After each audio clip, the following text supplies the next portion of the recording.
Hey everybody, this is 7.1 through 7.5, Chapter 7 of Physics. We're just going to go through and try to understand some things that I think you have a deep down fundamental understanding of, and we're just going to try to make sure that we understand how the formulas work and how that we can model the concepts of collisions and momentum and how momentum is conserved, and kind of go down that road as we get there.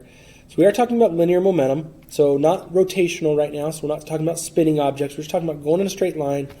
If I'm moving this way, I've got a certain amount of momentum going this way based on my mass and how much mass I've got and how fast I'm moving. Based on the work that Newton did, certain things came out of it, and sometimes we have a hard time communicating an idea. But I think that it's fairly clear to most of us that the bigger you are or the faster you're moving, the harder it's going to be to stop you. We talk about inertia being one of those explanations of this idea of stopping someone's motion. And if we want to be really clear about this concept of momentum, it's this concept of stuff moving through space and time. As we move, think about it, mass times velocity. Velocity is meters per second. So it's my stuff, me, moving through space and time. So we have this concept of momentum. The formal definition is that it's the product of its mass and its velocity. And so we use the little letter p, lowercase p, to represent momentum. And we have that momentum equals mass times our velocity. And the units for momentum are not pretty. It's literally just kilograms for mass times meters per second for our velocity. No special name for it. That's the basic idea. There's not a lot there. Who's going to be more likely to win between a semi-truck and a small car if they have a head-on collision? Well, the semi-truck going at the same speed will have significantly more momentum and will carry through that collision. And so that's the basic principle that you guys do understand of momentum and how it works. There are a couple of things that we want to also understand. The rate of change of momentum of an object is equal to the net force applied to it. In other words, if we apply a big force, then the momentum change will happen quickly. If we apply a small force, I might still be able to take everybody's momentum away, but it's going to take a lot longer to do that. This formula right here, Newton's second law essentially, that F equals delta P over delta T, comes out looking a little bit later here in another section we'll look at in here in just a second. When we talk about, I'm jumping down, when we talk about the concept of impulse. All right, collisions and impulse. When a collision occurs, the interaction between the objects involved is usually far stronger than any interaction between our system of objects and their environment. In other words, you think about how hard you hit a ball. That force that's applied for that short period of time is very, very large. Something that we would actually have a hard time doing if I tried to push against a box as hard as I'm able to hit something. It's definitely different. Oftentimes they're deformed when they make collision. You look at that tennis ball against the racket, both of them are being misshapen. Okay.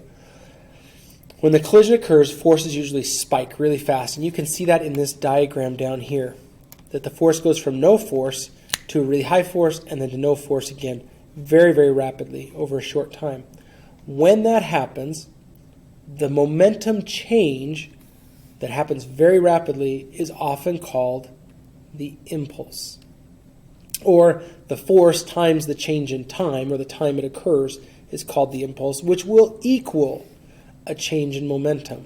This is really important because when we talked earlier about momentum is mass times velocity, if the momentum is changing, right, the mass doesn't usually change, so it must be the velocity that changes. So if we have delta P equals m delta V, and we know delta P can also be written as the force times the change in time, it often happens that these two formulas together are actually how we solve a lot of problems. Knowing something's momentum is not always that helpful. Oftentimes we're actually looking for how long a collision took place. And if we know the velocities changed and we know how much mass and force was applied, we could find that without ever actually knowing the momentum. So this concept right here with these three guys together, the two different definitions of what we mean by momentum, or at least change in momentum, can be calculated that way fairly effectively. The next thing that we kind of need to talk about, we're going to jump back, has to do with this idea of momentum conservation.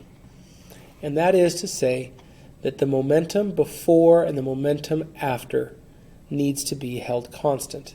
There are two basic formulas that we look at in these situations.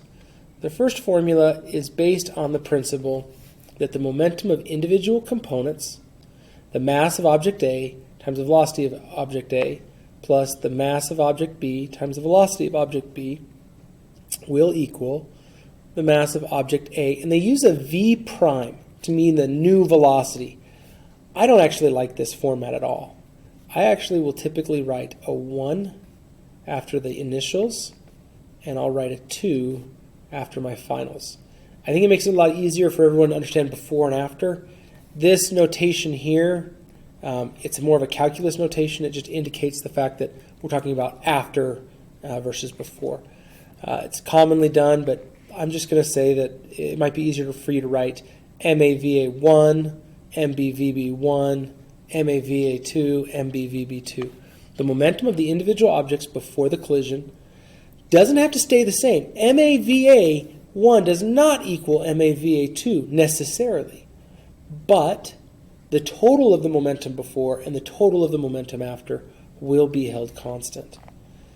Keep in mind, these are velocities with direction. So if something is originally headed to the left and something else is headed to the right, you're going to have to indicate one of them as being negative and one of them being positive.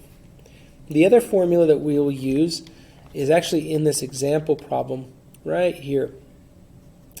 You know, we could say, oh, we want the initial momentum, which is the mass A, VA, MB, VB. I'm just going to take this right here, and I'll write 1 and 1 here. When things stick together upon collision, which we can see in this train car example, A runs into B, who wasn't moving, and then they're stuck together and they move together. Well, now instead of having two separate masses, now we have one larger mass. And that's where we end up with MA plus MB, and then we'll call this V2. That's how I would traditionally write this. Oftentimes, when we have two things collide and stick together, the formula that we're going to use is MAVA1 plus MBVB1. The momentum of the two objects separately will equal the momentum of them together after the collision. Even though they run into each other, and you might think, oh, we're going to lose all this energy and momentum, the theory is that they'll maintain that momentum. In fact, yes, you're right. We know that when cars collide, plastic and fiberglass and metal bend and snap and crack, and there's a lot of noise. All that energy loss is going to reduce our momentum as part of the collision. But we start with the ideal. And the truth is that if we're trying to understand what happened in a collision, and we assume that no energy was lost, okay, if we just assume no energy was lost, then all of our values will always be high. Will always be low. Let me rephrase that. Will always be low because there will be a lot of energy that went somewhere that we're not accounting for. So if I wanted to say how fast was that car moving before the collision, I know that my estimate will be low, and therefore if I know that car was speeding in my estimate, then I know for sure they were speeding in reality. I wouldn't want that to go the other way around. So these are our two formulas that we're going to use, and let's take a look at a couple examples. Keep in mind that the assignment was adjusted here in Chapter 7 like it was in Chapter 6 because of being in yellow and doing some of this remotely. So let's jump down to the text here real quick.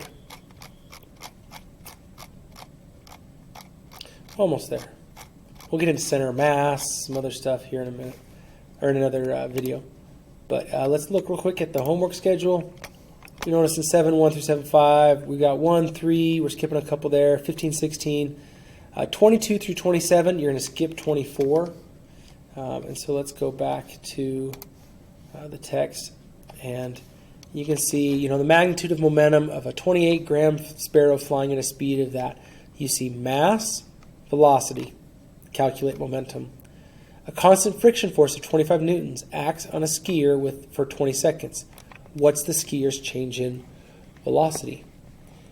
Well, what we know from what I talked about earlier was that if there's a change in momentum, it can be represented as a mass times a change in velocity. And that's what we're really looking for, is this change in velocity. But I don't know the momentum of the skier to start with. I just know how much friction was applying. I know how long it was applying a force. And it turns out that if we just use that same logic that I talked about earlier, F delta T, we know how long, we know how much force, and we know how much mass. We should be able to solve this equation for delta V, because change in momentum can be measured by mass times the velocity change, or a force times a change in time for a time that's applied. Similar question with number 3. Only thing I got to make sure you're very aware of when we talk about momentum change or velocity change, 39 meters a second on a line drive to the pitcher. So if it was pitched at 39 towards the batter, hit back towards the pitcher at 52, there was a direction change there, which means one of those is negative. So when we talk about the difference in velocity, we've got to be careful. And so if you're getting the wrong number here, a number that's too small, it's probably because of that issue. I want you to think about how much velocity change are we really talking about. If you end up with a negative 4,400 here, totally understood. If you end up with a positive 4,400, totally understood. There's just a matter of which way is positive, which way is negative. But yeah, we keep cruising along. I jumped over them, sorry. Collisions and impulse, similar type of thing. Change in velocity times mass times velocity change equals force times time change. Those aren't really changing anything there. And I think that's pretty close. We might get 7.4 and 7.5. Elastic collisions. Okay. When I talked earlier about the one equation where I say MAVA1, okay, let's go through, probably going to grab one of these as an example, MAVA1 plus MBVB1 equals MAVA2 plus MBVB2. This formula is great. If I know the masses of the two objects and I know their starting velocities, I should be able to tell something about how fast they're going to exit the collision. However, there is a catch. You see, if I don't know either one of their exit speeds, I have too many unknowns. Well, in an elastic collision, which is a collision where they bounce off of each other and no losses in kinetic energy occur, there's a second formula that goes with this formula. Super important that we keep track of it and that we understand it goes with this in all of our elastic collision problems. That second formula is VA1 minus VB1 equals VB2 minus VA2. Notice that the VB and VA switch places in the subtraction on the second side. With these two equations, using the same two unknown values of exit speeds, I should be able to calculate how fast something leaves after a collision. So let's take a look at number 25 here as a quick example using those two formulas. Let's see. All right. So 25, don't mind me, I'm just going to draw them over here. 25, we've got a tennis ball moving with the speed of that, heads on with another ball, initially moving away from it. Okay, so we've got ball, I'm going to call this ball A. It's moving with a velocity of 2.5 meters per second to the right, and it has a mass of 0.6. it's going to hit ball B, which is initially moving, it's 9.09, that's supposed to be 0.06, 0.09 for its mass, and it's traveling away with a velocity at 1.15. I'm going to run out of room there. Let me just slide the page over. I didn't want to lose I didn't want to lose track of the question as I went over, but we're kind of to that point where we have to. Okay, so this is going to be 1.15. 1.15 to the right. It's important that we recognize that ball A is going faster, so that it will actually collide. If ball B was actually going faster, they would never collide, and we'd never have to worry about it. But they are going to hit each other. And if they undergo an elastic collision, we want to be able to make a prediction as to what are the speeds and directions of the ball after the collision. So we're going to start with our first formula, which is MA. So mass of the first object is 0.06 times the velocity of the first object, which is 2.5, plus mass of the second object, 0.09 times 1.15. And we'll go back, get a little slide to the side.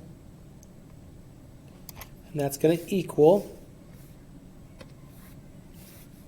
what happens after, which would be ball A, 0.06 times I do not know what VA2 is, plus 0.09 times I do not know what VB2 is. I do not know either exit speed, but I can simplify this down a little bit. So let's grab our calculator here real quick and do 0.06 times 2.5 plus 0.09 times 1.15. None of that typed in, dang it. Let's try that again. All right. Oh, don't do it to me. It's slow. Okay. 0.06 times 2.5 plus 0.09 times 1.15. That gives me 0.2535. 0.2535 equals 0.06 VA2 plus 0.09 VB2. This equation right here, I need it, but I'm stuck. I could divide by 0.06 or 0.09, but it's not going to do me any good, really. I'm stuck. I'm going to stop. Let's look at our second equation. I'm going to grab a different color. Let's look at this guy in purple. VA1, that would be 2.5 minus VB1, which is 1.15. Now, if these were in different directions, there'd be like a double negative here, and we would have a difference in sign. But if not, we're just going to keep going, VB2 minus VA2. Well, 2.5 minus 1.15 is 1.35 equals VB2 minus VA2. Notice, we have the same two unknowns in both equations. So I can use my algebraic methods of substitution or elimination to solve the problem. I'm just going to use a substitution by adding VA2 over VB2 is by definition 1.35 plus VA2. If I use my algebra skills from way back in the day, I could plug this in right there for VB2. And that would give me 0.2535 equals 0.06 VA2 plus 0.09 times not VB2, but 1.35 plus VA2. And if I do some basic distribution, this is part of why we require Algebra 2 to be the prerequisite for this class. We got 0.06 VA2 plus, grab my calculator again, 0.09 times 1.35. Did not type any of that in. Try that again. 0.09 times 1.35 I don't know why my keypad's not working right, but we'll go 12.15. That is not right. That was supposed to be 0.09. I think I just got to divide that by 2, but we'll do it again. 1.35. Divided by 10, or 100, sorry. Move it 2 places. So we end up with 0.1215 plus 0.09 VA2. If I minus my 0.1215, over here on the right, I'm going to get 0.15 VA2 equals, and that's a 0, that's a 2, that's a 3, and that's a 1.132. Let's make sure we didn't do that wrong. 0.2535 minus 0.121. Oh my gosh. Come on, Mr. Welch. 0.2535 minus our answer gives us 0.132. And if we divide that by 0.15, we get 0.88. So we now know that VA2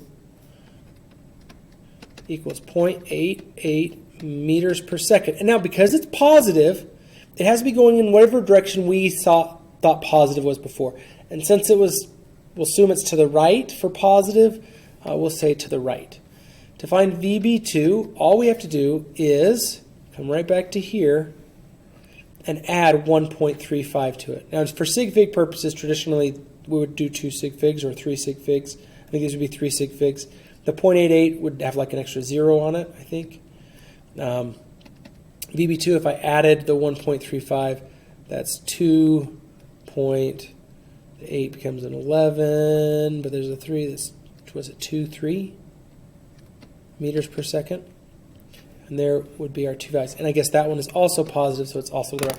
Ball hits the ball, but they continue to go to the right. There's some really cool demos and things like that that I can show you if we have a chance in class. But for now, that should get you through at least answering these questions with the elastic collisions. Good luck, and we'll see you in class.